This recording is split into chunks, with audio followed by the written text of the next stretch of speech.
Alors ici, on va essayer de montrer que dès qu'on prend un corps fini, son cardinal, c'est toujours une puissance d'un nombre premier. Donc, je vais me donner un corps, soit K, un corps fini. Et donc, on veut arriver à ce que le cardinal de K, je puisse l'écrire comme un certain P puissance n. Donc ça, c'est ce que je voudrais, avec P premier. Et n, un certain entier. Voilà, donc ça c'est le but. Mais vous voyez que là, on n'a pas beaucoup de pistes. On a très peu d'hypothèses. En fait, on a juste pris un corps et on doit trouver son cardinal. Enfin, on doit dire qu'il est de cette forme-là. Donc, c'est pas un exo très facile. Alors, ce qu'on peut faire, c'est essayer de comprendre un peu de quoi il est constitué ce corps K. Et donc, ça va nous amener à une notion très intéressante qui est la notion de sous-corps premier de K. Le sous-corps premier de K. Donc, je trouve que c'est quelque chose qui est super important de faire au moins une fois quand on étudie les corps, c'est de regarder est-ce que je peux trouver un sous-corps de K. Comment ça fonctionne un sous-corps de K. Donc si j'appelle F un sous-corps de K, déjà qu'est-ce qu'il doit contenir? Donc un sous-corps c'est quoi? C'est une partie de K qui fonctionne comme un corps, donc qui a aussi deux lois, donc puis un neutre pour chaque loi, et qui vérifie les propriétés de stabilité, machin. Donc, qui a un neutre pour cette loi, donc ça veut dire que le 0 et le 1 de notre corps, là, appartiennent à F nécessairement. Ensuite, ensuite, on va pouvoir du coup utiliser, on va déjà pouvoir utiliser là, les opérations sur nos deux premiers arrivants. Et nécessairement, par stabilité, ils vont devoir y être. Vous voyez, par exemple, 1 plus 1, ça va devoir y apparaître aussi. Alors, si je fais des plus 0, ça va rien changer. Si je fais des fois 0, je vais retomber sur 0. Des fois 1, 1 fois 1, ça va rester sur 1. Donc, en fait, là, le seul truc que je peux faire, c'est continuer à ajouter des 1. 1 plus 1 plus 1. Encore, etc. Et puis, à un moment donné... Alors à un moment donné, quand même, vu que K est fini, F aussi, bien sûr, on va retomber sur nos pattes. Donc à force d'ajouter des 1, il y a un moment donné où le plus 1, il va nous faire retomber à 0. Et donc ça va s'arrêter à un certain moment. Voilà. Donc là, est-ce que je peux refermer le crochet et dire que ça y est, on a un sous-corps? Bon, c'était pas très rigoureux encore. Ce que j'ai pas essayé, c'est les multiplications avec des 1 plus 1 plus 1. Mais en fait, ça va très bien marcher aussi. Si je fais 1 plus 1 fois 1 plus 1 plus 1, par exemple, puis vous allez comprendre comment ça marche tout le temps. Du coup, ça c'est je distribue, c'est une fois ça, donc c'est 1 plus 1 plus 1, plus une fois ça, donc plus 1 plus 1 plus 1. Donc c'est encore des 1 plus 1 plus 1, quoi. Donc dès que je vais multiplier des 1 plus 1 plus 1, je vais retomber sur des 1 plus 1 plus 1. Donc en fait, cet objet-là, là, qui est très intéressant, il existe pour chaque corps, et ça s'appelle le sous-corps premier de K. Bon, je ne l'ai pas démontré très rigoureusement, mais j'espère vous avoir convaincu quand même que c'était un sous-corps. Pourquoi premier alors? Et premier parce que nécessairement son cardinal va être premier. Donc montrons que le cardinal de F est un nombre premier. Donc c'est cet objet F là, c'est vraiment quelque chose qu'il faut avoir identifié dans chaque corps. C'est le sous-corps le plus simple, le sous-corps élémentaire. On ne peut pas faire plus simple. Et donc pourquoi il est premier? Donc quelle taille il fait? Il fait la taille de donc il fait la taille du nombre de 1, le premier nombre de 1 qui fait que 1 plus 1 plus 1 plus 1, ça va faire 0. Pourquoi c'est un nombre premier, ça? Et bah, supposons que ce soit pas un nombre premier, donc que ce soit un nombre composé. Par exemple, supposons que ce soit 6.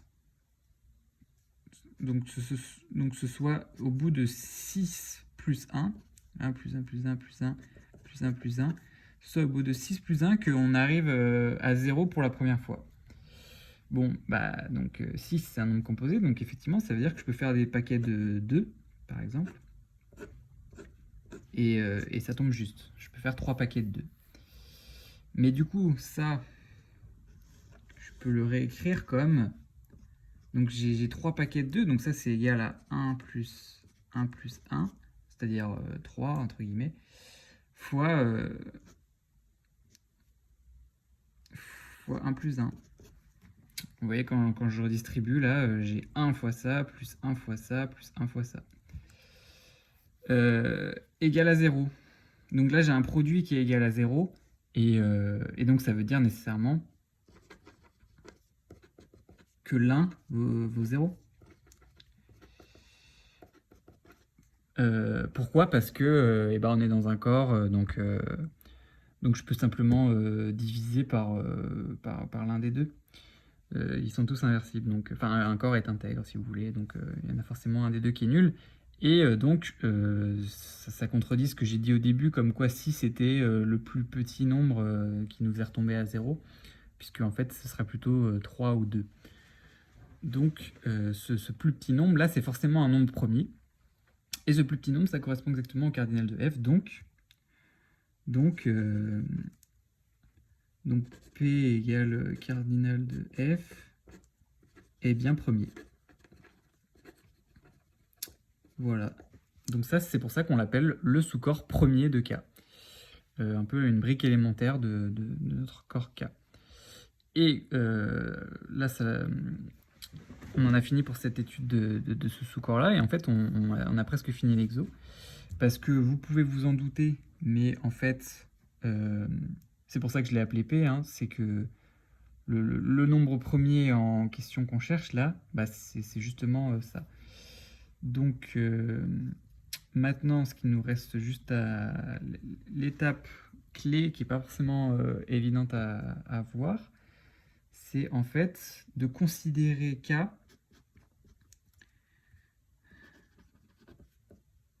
peut être considéré comme un F espace vectoriel. Ah, vous dites, qu'est-ce que c'est que ce truc? Bah, en fait, c'est un truc que vous avez l'habitude de faire quand même, je pense.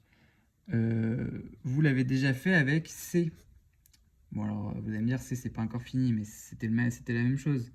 C, vous l'avez déjà considéré comme un R espace vectoriel. De la même façon que C est un R espace vectoriel. Et vous voyez, c'est exactement la même situation, puisque R et C, c'est des corps. R, c'est un sous-corps de C. Parce que, alors évidemment, la plupart du temps, quand on fait des espaces vectoriels, eh ben, on traite justement de vecteurs, de Rn par exemple, et on leur multiplie des scalaires. Donc il y a dans la structure d'espace vectoriel ce qu'on appelle la multiplication externe par un scalaire. Donc on multiplie scalaire fois vecteur. Mais on peut tout à fait dire que dans C, c'est les nombres de C qui sont les vecteurs, et on les multiplie par des scalaires qui sont des réels, mais c'est le même objet en fait. On peut même dire que R, c'est un R espace vectoriel. Donc, et donc là, dans ce cas-là, les vecteurs et les scalaires externes sont en fait le même objet. On peut aussi dire que C est un C espace vectoriel.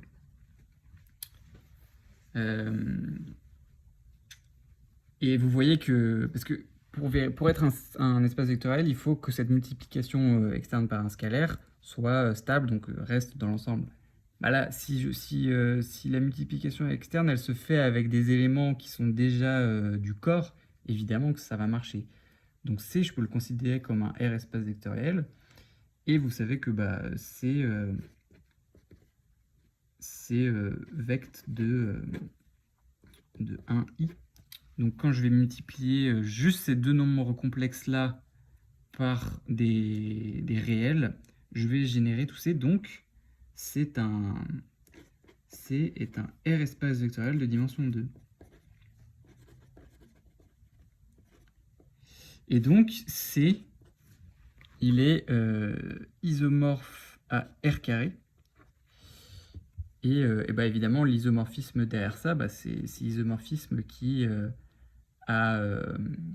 fait le lien entre coordonnées d'un vecteur et le vecteur lui-même. Donc les coordonnées dans R2 et le vecteur de C. Voilà. Voilà, donc ça c'est quelque chose que vous saviez faire. Malheureusement, j'ai pas trop d'autres exemples. Parce qu'on peut aussi donc un autre sous-corps de C qu'on connaît, c'est Q. On peut le faire avec R. Par exemple, on peut dire que R est un Q espace vectoriel. Mais là, c'est un exemple moins intéressant qu'on étudie beaucoup moins. Tout simplement parce que il est de dimension infinie. Pourquoi? Parce que s'il était de dimension finie, ça veut dire qu'on aurait, R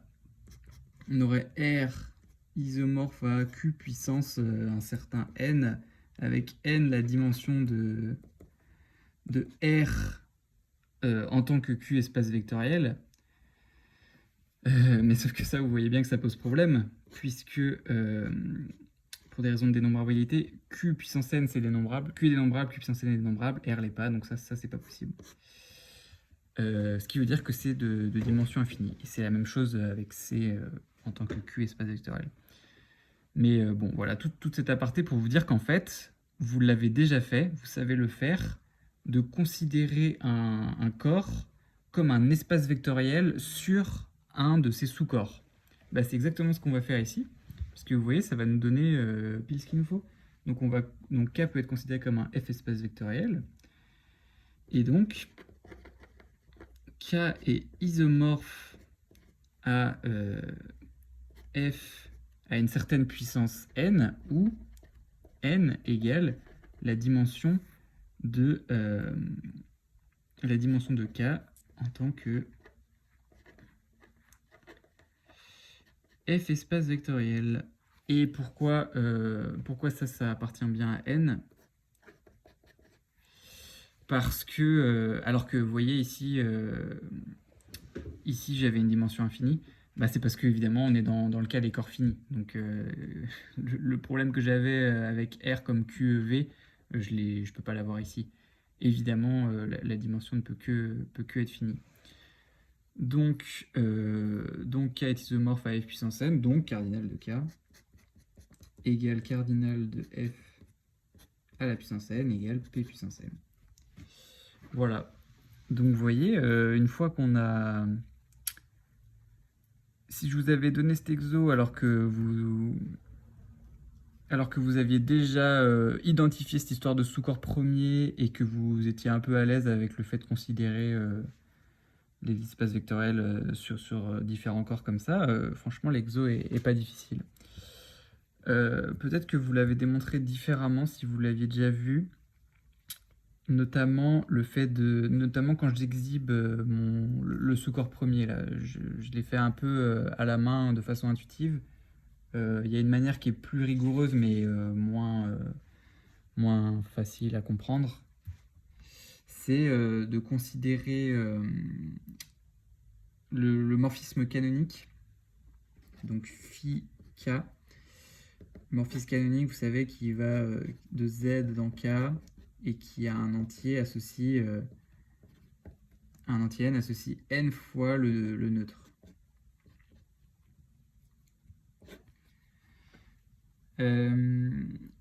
Donc ce morphisme-là, on peut utiliser le premier théorème d'isomorphisme, donc dire que Z sur ker de phi est isomorphe à l'image de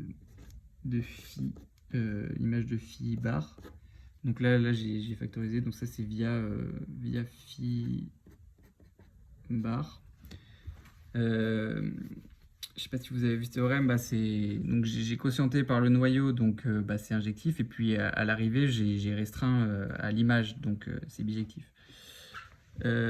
Ensuite, et ça du coup, ça va être notre f.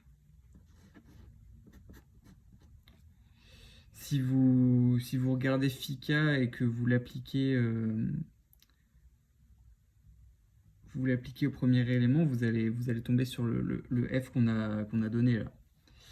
Ensuite, qu'est-ce qu'on peut dire? On peut dire que ker de phi k, vu que c'est un sous-corps non, pardon,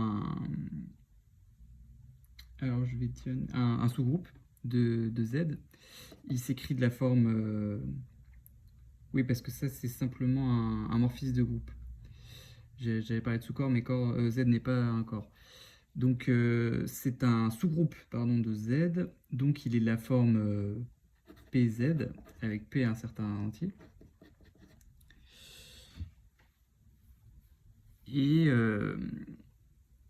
Et pourquoi P est premier? Parce que si P était composé, donc si P s'écrit par exemple AB, ça veut dire que j'ai phi k de P, c'est égal à phi k de AB, c'est égal à phi k de A fois phi k de B. Mais phi k de P, vu que P est dans le noyau, ça c'est 0. Et donc, comme je suis dans un corps, c'est qu'il y en a un qui vaut 0. Et en fait, on est en train de faire exactement le même raisonnement que ce que j'ai fait un peu à la main tout à l'heure. Donc, phi k de A égale 0 ou phi k de B égale 0. Donc,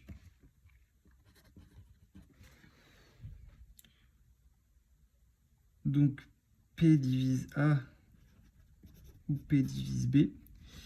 Alors que P c'était AB, donc en fait, c'est donc B égale 1 ou A égale 1. Donc P est premier.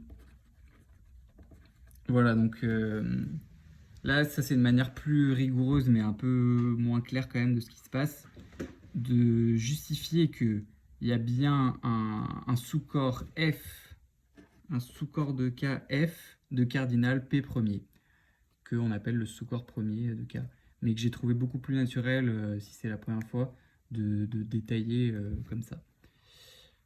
Voilà.